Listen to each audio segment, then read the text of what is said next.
Bom dia, vamos dar seguimento às nossas atividades da Academia de Pesquisa Clínica do CPET e hoje o tema da nossa aula é pesquisa com dados existentes. Bom, só recapitulando o nosso ponto da situação, nós já trabalhamos todos os tópicos dos ingredientes básicos da pesquisa até a aula 6 e nós estamos no ponto dos delineamentos de pesquisa. Já trabalhamos com estudos transversais, corte, caso controle, o que fortalece a evidência nos estudos observacionais, os ensaios clínicos randomizados, que o Dr. Álvaro trabalhou nas duas últimas aulas. E hoje, na nossa 13ª aula, vamos falar sobre pesquisa com dados existentes. Bom, o que é trabalhar com dados existentes? Pesquisas com dados existentes é o uso criativo dos dados ou de amostras biológicas já existentes de uma forma rápida e eficaz para responder perguntas de pesquisas importantes com menos recurso financeiro e com um período de tempo mais rápido do que se fosse proposto um estudo prospectivo, por exemplo. Isso traz também ganhos valiosos de experiência, especialmente para pesquisadores iniciantes na área e que não têm muito recurso. E aí, trabalhando o tema da aula, eu fiquei pensando e resolvi trazer essa analogia. Trabalhar com dados existentes entra muito na questão do desenvolvimento sustentável. Se existisse, eu acho que um desenvolvimento sustentável para a pesquisa, ela com certeza incluiria o trabalho com dados existentes. Por quê? Nós conseguimos com ela reduzir o tempo e reduzir os recursos, reutilizar e reaproveitar dados de pesquisas que por muitas vezes coletam muito mais dados do que realmente utilizam, reciclar informações, repensar muito, com certeza, tanto a forma de fazer pesquisa quanto hipóteses colocadas e, obviamente, recusar questões aí que não sejam éticas vinculadas a esse tipo de estudo. Bom, vamos trazer uns exemplos.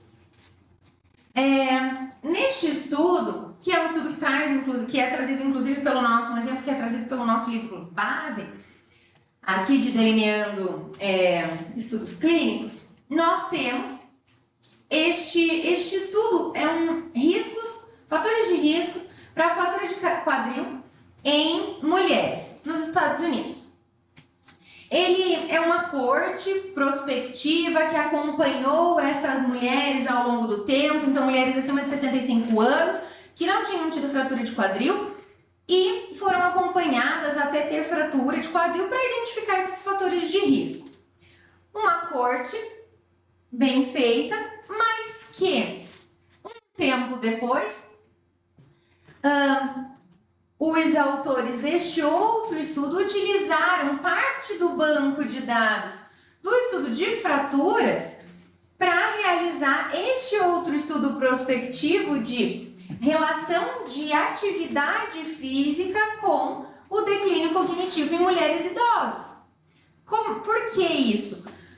Eles utilizaram a base de coleta deste estudo anterior e fizeram uma adição de uma coleta num segmento posterior e coletaram então dados de declínio cognitivo, que também tinham sido coletados no baseline da outra pesquisa, mas apenas como inclusão.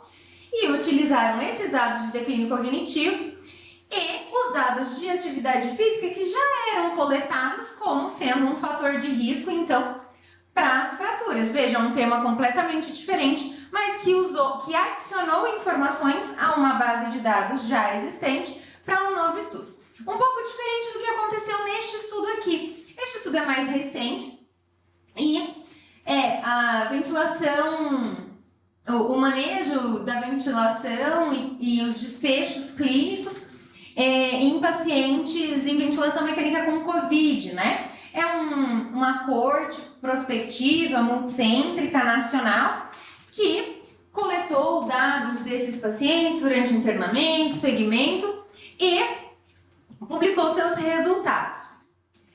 Aqui publicaram o protocolo, resultados principais, mas um grupo também trabalhou com estes mesmos dados, sem adicionar outros dados, e fizeram a associação da pressão inspiratória com tempo livre de ventilação mecânica nesses pacientes com Covid. Então, a relação da PIP com o número de dias livres de ventilação mecânica, dados que já estavam coletados para o estudo inicial, mas que foi feita uma análise destes dados existentes para responder a uma outra pergunta de pesquisa. Outra forma de trabalhar com dados existentes são as revisões sistemáticas com ou sem meta-análises, né? E aqui nós temos 2 exemplos de revisões sistemáticas, que uma com uma revisão sistemática de estudos baseados nos resultados dos estudos, e essa uma revisão sistemática de pacientes, em que são juntadas as bases de dados para que sejam reanalisados os resultados de uma forma conjunta. Então, aqui também usamos dados secundários já publicados, referenciados, assim como devemos fazer com os outros 2 estudos anteriores. Pesquisas com dados existentes têm vantagem, sim, com certeza. Elas são mais rápidas, mais baratas, elas são sempre colaborativas, agregam muita experiência e, principalmente, são a maior fonte de estudos de Real World Evidences, ou seja, evidências de mundo real. Algo que traz a pura eficácia, né? A doutora Álvaro falou na aula passada da diferença, na importância da gente saber diferenciar efetividade de eficácia. Então, enquanto estudos mais padronizados trabalham com eficácia, estudos com bancos de dados, ou seja, com dados de mundo real, vão trabalhar exclusivamente com efetividade, com o que está acontecendo naquele momento, naquele contexto, sem um controle específico da situação. E são os estudos ideais para acompanhamento, como acompanhamento de efeitos colaterais mais a longo prazo de uma medicação que já está no mercado, como comparação entre fármacos já disponíveis, ou como atribuição de usos off-label de medicação que, então, no momento da sua implementação não tinha sido testado em uma determinada condição e que, ao passar do tempo, foi sendo utilizada pelos clínicos, dentre tantas outras situações. Mas, como tudo que tem vantagem também tem desvantagem, a desvantagem de trabalhar com pesquisas com dados existentes principalmente, com nenhum controle sobre os dados coletados, especialmente sobre de quem esses dados foram coletados, ou seja, da população específica, porque por vezes o pesquisador deste estudo secundário não esteve participante no processo de implementação de um estudo, ou até mesmo essa coleta de base de dados pode ser de um prontuário hospitalar, enfim, que ele não vai ter os critérios de seleção e saber realmente quem foi incluído de uma forma ideal. Quais os dados foram coletados? Será que todos os confundidores foram coletados para poder serem controlados? Então, quem trabalha com dados assim de mundo real, dados já existentes, tem que sempre estar levantando essas questões, inclusive como limitações. Missing data também é uma questão importante para todo estudo retrospectivo, né? Dados faltantes, e como os dados foram coletados, por exemplo, qualidade de aferição, forma de anotação de registro, momentos de coleta, o que não dá para voltar atrás, dado que estudos com dados existentes nada mais são do que estudos históricos, normalmente cortes históricas, né? Ou estudos de caso controle, em que você já tem coletado. E aí aqui eu trago para vocês os 3 artigos que nós mostramos até agora. A diferença entre eles para mostrar as 3 formas que nós trabalhamos com dados secundários. No caso de estudos suplementares, como o nosso primeiro exemplo aqui, da atividade física e declínio cognitivo, em que foram adicionadas variáveis, né, foi adicionada uma coleta a mais no segmento dos pacientes que já estavam no estudo. Na análise de dados secundários, ou seja, todos os dados já foram coletados e você só analisou esses dados com base numa outra pergunta de pesquisa, nenhuma coleta adicional foi realizada. E revisões sistemáticas, né? Que aí vão trabalhar com dados já publicados.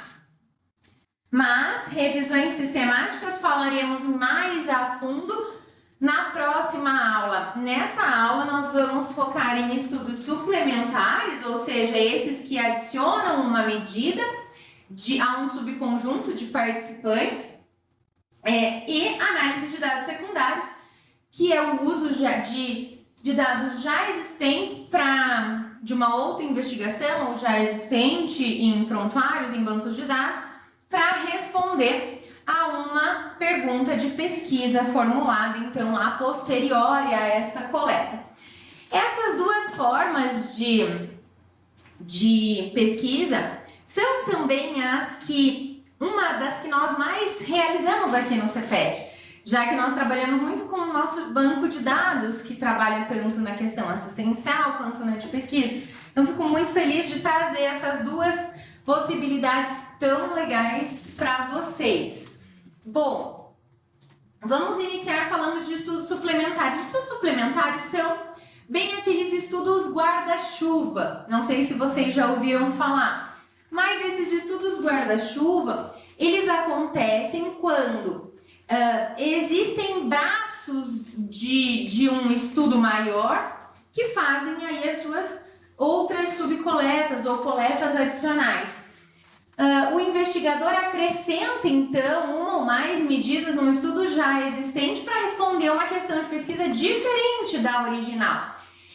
A vantagem dele em relação ao estudo com dados existentes é que ele tem menos limitações. Por quê? Porque, de maneira geral, o investigador, então você quer responder, você sabe a pergunta de pesquisa, esta pergunta do estudo suplementar, ela é realizada, ela é desenvolvida normalmente no momento do delineamento do estudo principal de coleta de dados. E aí é traçada essa questão adicional. Isso é muito importante e muito benéfico, porque você pode estabelecer variáveis para o baseline da coleta que serão importantes para esse estudo suplementar, que pode ser que não fossem coletadas caso ele não existisse. Então eu tenho uma maior especificidade na resposta e eu consigo pensar em controlar mais confundidores neste sentido. Elas são especialmente adequadas para estarem junto, né? Para serem estudos suplementares a estudos de corte prospectivo, obviamente, e ensaios clínicos randomizados, muito embora seja muito possível realizá-los em outros desenhos de estudos. E sempre podem incluir uma nova variável preditora ou de desfecho para uma nova questão de pesquisa. Pode ser realizada também com bancos de soro, de DNA, de imagem, e oferecem essa oportunidade de um delineamento, por exemplo, de um caso controle alinhado em uma corte, como a doutora Mirella bem falou na nossa aula de casos controle. E as medidas são mais informativas quando esse estudo suplementar, como eu disse, é realizado já desenhado e pensado desde o primeiro momento de coleta, porque outras informações podem ser adicionadas então no baseline, mas se isso não acontecer, não tem problema. O exemplo que eu trouxe para vocês de um estudo desse, lembra? da questão cognitiva com a atividade física, ele não foi desenhado inicialmente junto à pergunta de pesquisa suplementar. Ele foi construído, esse estudo suplementar, a posteriori, e somente a questão do follow-up tardio que foi adicionado. E tá tudo bem, é bem possível fazer da mesma forma, só com questões adicionais no fim da coleta. Aqui eu trago alguns exemplos de estudos suplementares nossos, como, por exemplo, a nossa grande corte de pacientes com Covid-19, com dados de pacientes internados nas UTIs, enfim, nos 30 primeiros dias de internamento de todos esses pacientes num período consecutivo aí deste nosso estudo. No início já, quando foi desenhado esse estudo, já foi pensado a coleta de imagens pulmonares de pacientes com e sem, com IRAG, né, internados por IRAG, por Covid e versus não Covid. E para isso, já desde o início, foi coletado as tomografias, mesmo que ela não estivesse como objetivo da grande corte, do principal artigo de corte. Mas já foi iniciado, pensado e proposto como um estudo suplementar e já teve a coleta iniciada junto.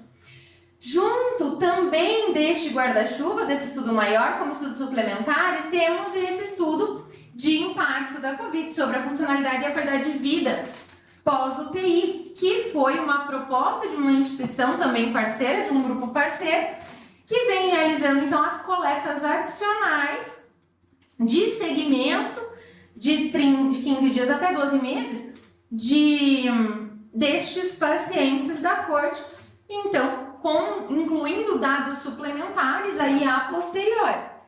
E de uma outra estratégia, um estudo para avaliar a hiperglicemia entre pacientes Covid e não Covid, em que durante o período da coleta percebeu-se que a gente precisava de mais informações sobre a glicemia para poder fazer esse estudo e retomamos coletas então de glicemia capilar. Além disso, pensando aqui no nosso banco de dados, considerando o nosso BioCPET, né, o projeto de hiperglicemia em pacientes COVID com coleta de sangue, soro, temos ainda como estudo suplementar, já desenhado para além do objetivo principal do estudo, análises secundárias, análises suplementares de outros marcadores que podem ser realizados com base neste material. Para estudos suplementares, agora vamos falar um pouquinho de estudos de análise de dados secundários, que são estudos extremamente úteis para avaliar padrão de utilização de tratamentos médicos e seus desfechos clínicos. É o mais puro do Real World Evidence, né? Evidência de mundo real, de efetividade real. Ele serve para complementar as informações fornecidas por ensaios clínicos, por exemplo, de medicações, tratamentos, depois de já incluídos no mercado e na assistência, fazer um acompanhamento a longo prazo de algum tipo de tratamento, acompanhar eventos adversos raros que não aconteceriam num primeiro momento, avaliados, por exemplo, por um ensaio clínico, utilização de práticas off-label. É essa efetividade no mundo real mesmo. E para avaliar variações regionais, sazonais, por exemplo, aqui pra gente, pensando no nosso banco de dados, no CPET, a gente vai falar sobre estudos que nós realizamos com base nestes dados existentes também, inclusive comparando padrões de doenças, padrões de sazonalidade. E ele tem como vantagem, obviamente, alcançar essa efetividade, essa evidência de mundo real, de uma forma rápida e barata. Porém, ele tem as desvantagens, que é o pouco ou nenhum controle sobre a forma de coleta, o delineamento e como foi acurado ou preciso isso, além de qual exatamente a população, incluída se o que você tem no estudo ou no banco de dados é realmente o ideal para responder a sua pergunta de pesquisa, além de, por vezes, não ter sido coletado alguma variável que poderia ter um risco de viés ou confundimento deste estudo.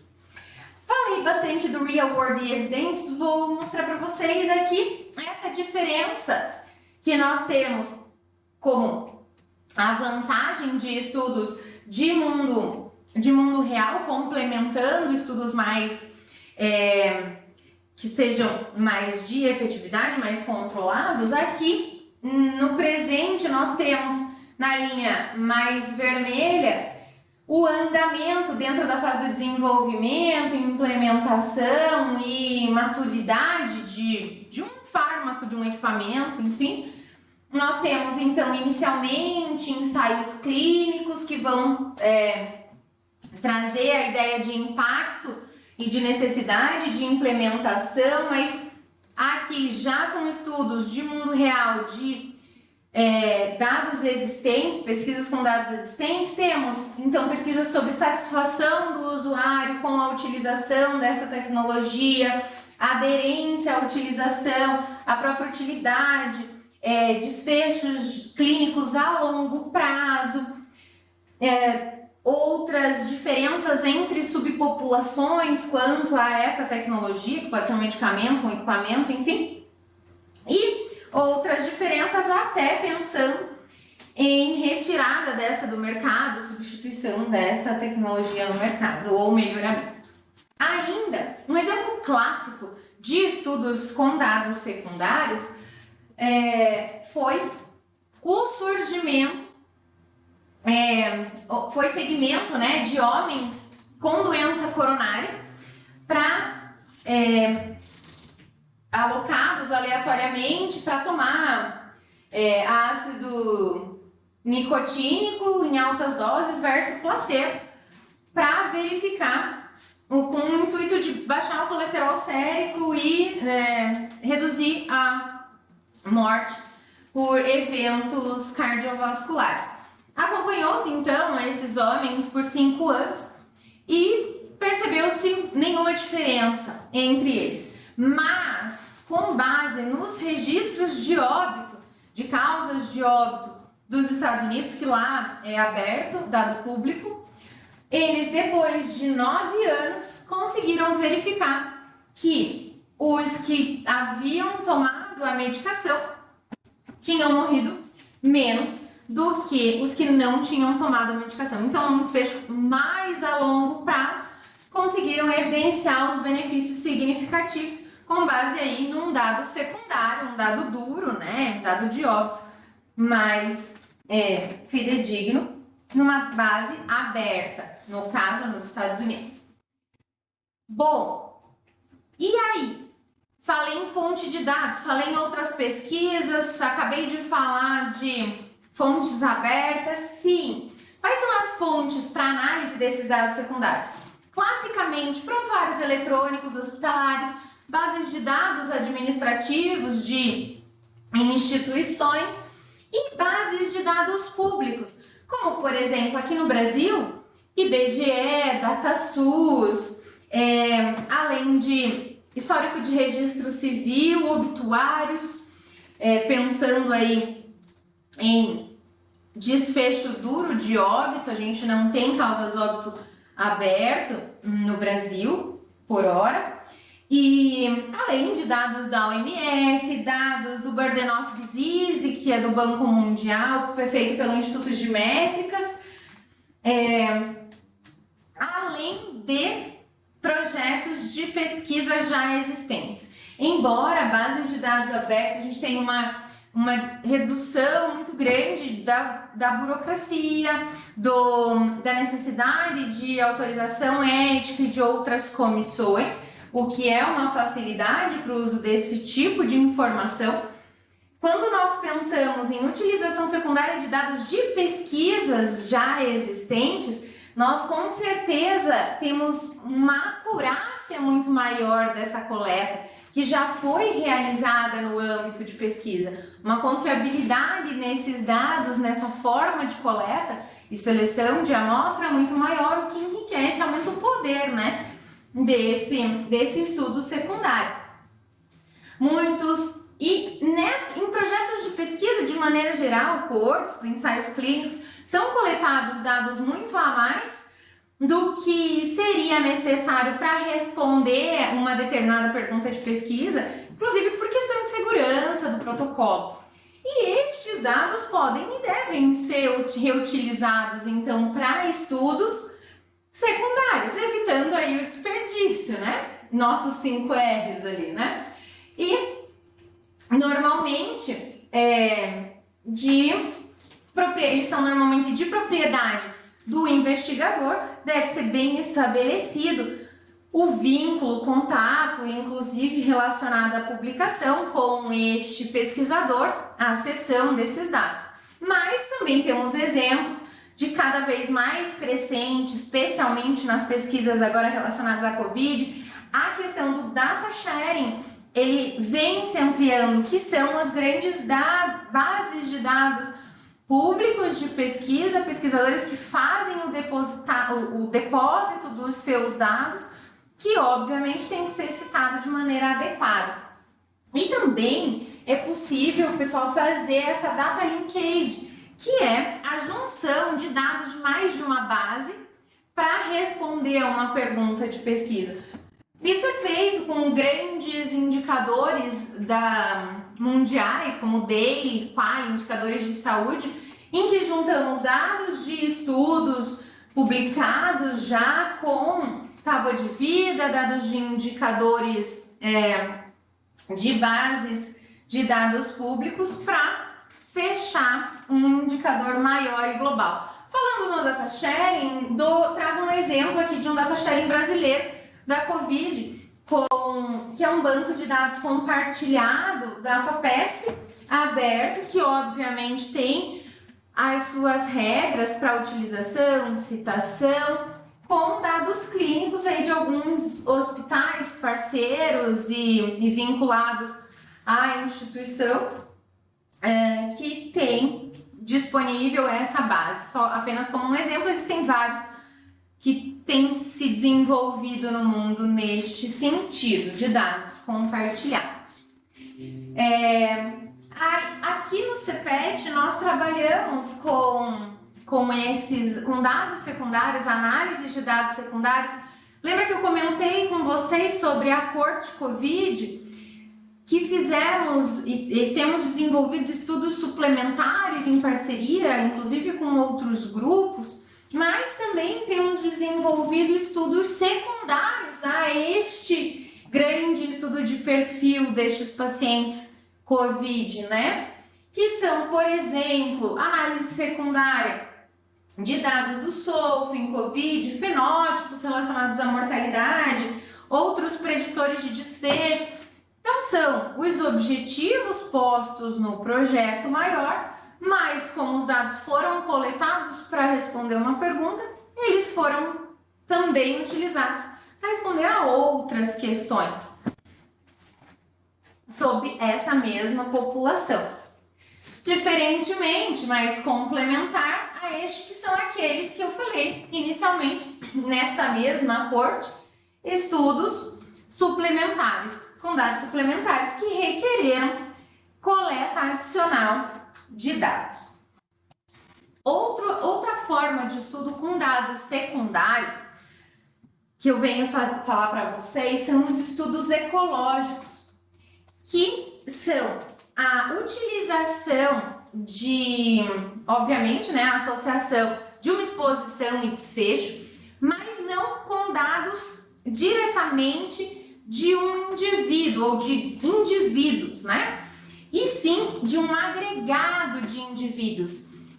O dado é o agregado da métrica desses indivíduos. Como assim? Estudos ecológicos avaliam, por exemplo, a relação entre indicadores de países diferentes. E aí, a população deste estudo são os países e índices destes países, como a taxa de mortalidade comparada de um país com outros países e assim por diante. Ou, por exemplo, a comparação das taxas de mortalidade, do rácio de mortalidade obtida por mortalidade predita entre UTIs, por exemplo, entre UTIs de cidades diferentes, por exemplo, num país, ou entre grupos que vivem em um local e que vivem em outro. Percebem que quando eu falo da mortalidade, da taxa de mortalidade de uma UTI, eu não sei ali dentro quem morreu, quem não morreu. Eu posso ter a taxa de mortalidade, a idade média, é tudo da UTI. Eu não sei se quem morreu era mais velho ou não. Eu tenho valores de métricas agregadas daquele agregado, daquele grupo, em comparação com outras métricas agregadas de outros. Isso é um estudo ecológico, em que as unidades aqui são países, são índices, sempre já um dado previamente calculado. Como neste gráfico, em que foi comparado o consumo de gordura saturada por cada 1000 calorias em cada um dos países do mundo e a relação deste consumo com a morte por doença cardiovascular, por doença coronariana, a cada 100 mil habitantes daquele país. Eu não sei se quem consumiu mais colesterol realmente morreu de evento cardiovascular coronariano ou não, mas o dado é do mesmo país, eu não sei se é a mesma pessoa. Isso é um tipo de estudo ecológico. Foi o início, né, da epidemiologia, com grandes estudo sobre a cólera, sobre a cárie. São estudos que levantam hipótese, né? Estudos ecológicos, eles servem para elaboração de hipótese, não para testes de hipótese. Dado que, como nós não temos o dado específico de cada indivíduo, eu não tenho tanto poder para efetivamente afirmar esta relação, mas eu levanto hipóteses a serem respondidas em estudos individuais, como estudos de corte, casos controles, transversais, ensaios clínicos, entre outros. Aqui nós temos um exemplo de que, por meio de um estudo ecológico, verificou-se uma taxa mais baixa de cárie dentária numa população em que era servida, de uma região que era servida por água com maior concentração de flúor. Logo, levantou-se a hipótese de que o flúor era um fator protetor contra a cárie dentária. Neste sentido, para testar essa hipótese a nível individual, foi realizado então um estudo com implementação de flúor em cremes dentais e então aí sim descobriu-se essa relação efetivamente. Assim como o estudo da cólera, né, o mapeamento da cólera, que o Dr. Álvaro já comentou conosco também em outros momentos e assim por diante. Aqui nós temos um outro exemplo de estudo ecológico em pacientes com Covid em Barcelona, um mapeamento desta relação da análise da mortalidade, da relação de idade, né? De padrões de idade com a economia em Barcelona em relação à Covid. E estudos ecológicos também têm vantagens e desvantagens. A vantagem dele, clássica, é que você consegue, com pouco tempo de execução e com um valor reduzido de custo, com custos reduzidos, levantar hipóteses de pesquisa importantes com base em grandes populações. Ele é muito útil quando não se tem acesso a dados de nível individual, mas ele tem também algumas limitações, como não permite estabelecer uma clara relação temporal entre o desfecho e o fator em estudo, né? O fator em estudo e o desfecho, como por exemplo, o exemplo que demos anteriormente, consumo de colesterol e mortalidade por doença coronariana. Será que o consumo de colesterol era anterior? Na verdade, a coleta é feita de índices do mesmo ano. Então, a gente tem uma dificuldade dessa relação temporal. E tenho que levantar aqui a falácia ecológica, que é o grande problema de estudos observacionais, que refere-se a quando os achados de um estudo ecológico não são suportados em estudos individuais, ou seja, não são visíveis, né, em estudos individuais, tampouco em outros estudos ecológicos com outros agregados populacionais, como o caso do estudo que associou o número de prêmios Nobel de um país com o consumo de chocolate, né? Mas se jogarmos isso para a realidade, ficaríamos todos obesos e com certeza não ganharíamos prêmio Nobel. Então, isso é um exemplo de falácia ecológica. Por quê? Porque não conseguimos controlar outros confundidores, como, por exemplo, o caso, ou que seja meramente ao acaso, né? Bom, quanto ao... Aqui, temos quanto às pesquisas com dados existentes, questões importantes e de atenção, tanto para os estudos com dados secundários quanto estudos suplementares. É importante sempre um contato mais próximo com pesquisadores experientes, com pesquisadores que já estejam na área, para parcerias com relação a essas coletas, essas bases de dados. A colaboração é fundamental, a coparticipação, e aí a gente fala, né, das soft skills, das habilidades relacionais para se obter a base, para se trabalhar de forma ética com essa parceria, sempre pesando custo e benefício, por exemplo, de adicionar uma variável num estudo de corte, o impacto disso, mensurar esse impacto, no caso de uma coleta, só para coletar uma variável a mais, mas às vezes isso gera um impacto, no caso de um estudo suplementar, tudo isso deve ser pesado, muito bem planejado, assim como apresentar, no caso dos estudos secundários, limitações, considerar limitações, especialmente de variáveis que não foram coletadas ou referente a uma população específica. Questões de atenção são essas relacionadas à logística, ao treinamento da equipe, especialmente quando se trata de estudos suplementares para uma coleta de uma outra variável adicional. Sempre discutir a autoria desse estudo, especialmente quando trata-se de base de dados já coletados por outros pesquisadores, seguir as regras de publicação, né, éticas de publicação das diretrizes de revistas científicas e normas.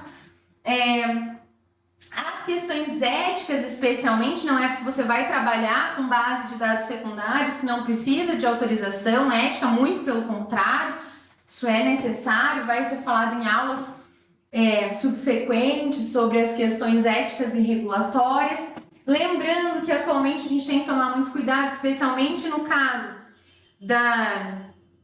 dos dados mesmo, sobre a Lei Geral de Proteção de Dados, o que devemos fazer para proteger, e no caso de amostras biológicas, sempre seguir, né, a Lei do Patrimônio Genético brasileiro.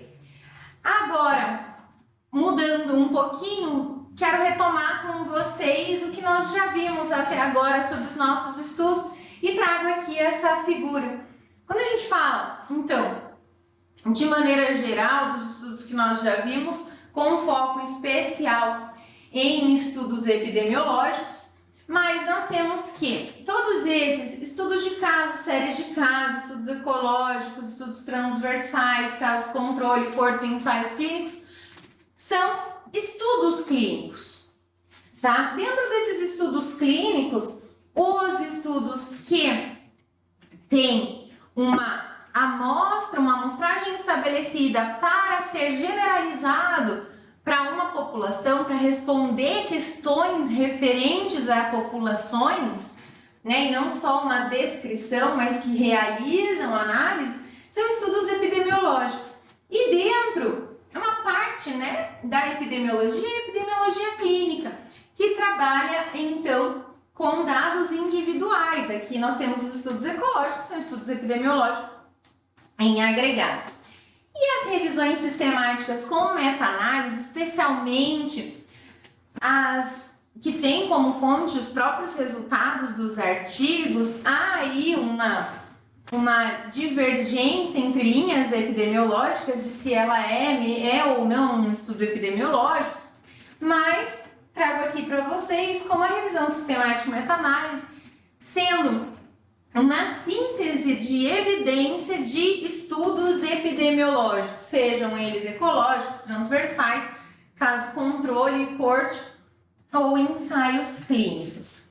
E pensando nos estudos clínicos, podemos lá, retomando a anatomia da pesquisa, dividi-los então em estudos observacionais, experimentais, sendo estes experimentais sempre individuais, analíticos e são os ensaios clínicos, né? Sejam eles fase 1, 2, 3, são experimentais, analíticos, são ensaios clínicos. Seja fatorial, seja paralelo, todos aqueles que o Dr. Álvaro já comentou conosco.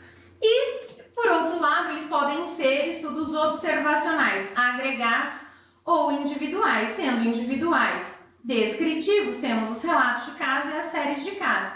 Os analíticos, temos estudos transversais, estudos de corte, estudos de caso controle. Para os estudos agregados, como nós já falamos hoje, descritivos, eles são os health surveys, grandes inquéritos de saúde, e os analíticos, os estudos ecológicos. Lembrando que sempre uma mesma questão de pesquisa ela pode ser respondida por métodos, por desenhos de estudos diferentes, especialmente de estudos de epidemiologia clínica. Por exemplo, uma relação entre o consumo de peixe e a doença, o desenvolvimento de evento coronariano. Neste caso, temos um desenho de que um investigador mede o consumo de peixe na linha de base e examina periodicamente o sujeito em visitas para avaliar se os que consumiram peixe têm menos número de eventos coronarianos. Estamos falando aqui de uma avaliação por meio de um estudo de corte, uma corte prospectiva. Mas podemos avaliar esse consumo de peixe com doenças coronarianas pensando que um investigador entrevista um grupo de pessoas e pergunta sobre o histórico prévio de consumo de peixe e avalia a história de doenças coronarianas, né, por meio de um score de cálcio nas coronárias. Neste caso, tivemos a avaliação desta relação por meio de um estudo transversal, um único grupo, em que são questionados as duas questões consumo de peixe e coronariopatia ao mesmo tempo.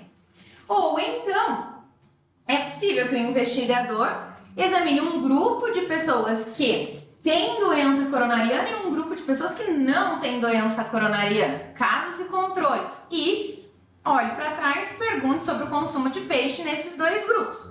E aqui temos o clássico de um estudo de caso controle para responder essa pergunta. E por fim, o investigador pode também alocar os sujeitos aleatoriamente em dois grupos, um dando óleo de peixe e um outro com placebo, e observar o aparecimento nesses dois grupos de eventos coronarianos.